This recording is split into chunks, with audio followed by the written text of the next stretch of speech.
জুলাই বিপ্লবের সময় আন্দোলনরত শিক্ষার্থীদের স্যালুট জানিয়ে দেশব্যাপী আলোড়ন তোলা সেই রিকশা চালক সুজন এবার আনুষ্ঠানিকভাবে জাতীয় নির্বাচনে লড়াইয়ে নামার প্রস্তুতি নিচ্ছেন। সুজন ইতিমধ্যেই জাতীয় নাগরিক পার্টি এনসিপি থেকে ঢাকা ৮ আসনের জন্য মনোনয়নপত্র সংগ্রহ করেছেন।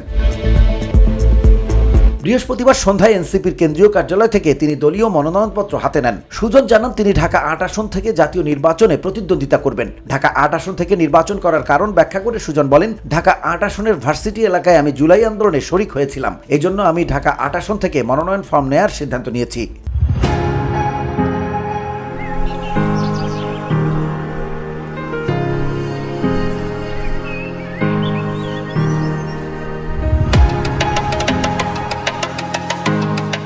ঢাকা ৮ আসনে বিএনপি মির্জা আব্বাসকে প্রার্থী হিসেবে প্রাথমিক মনোনয়ন দিয়েছে, তাই এই আসনে মির্জা আব্বাসের প্রতিদ্বন্দ্বী হচ্ছেন রিকশা চালক সুজন।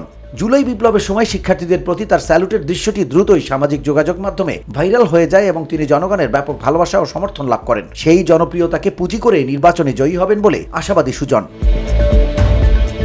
উল্লেখ্য, এর আগে এই দলটি থেকে জুলাইয়ে মারাত্মকভাবে আহত আরেক আন্দোলনকারী খোকন চন্দ্র বর্মন মনোনয়নপত্র সংগ্রহ করেছিলেন। চিকিৎসার জন্য বর্তমানে তিনি রাশিয়ায় অবস্থান করছেন। VOD Bangla news desk.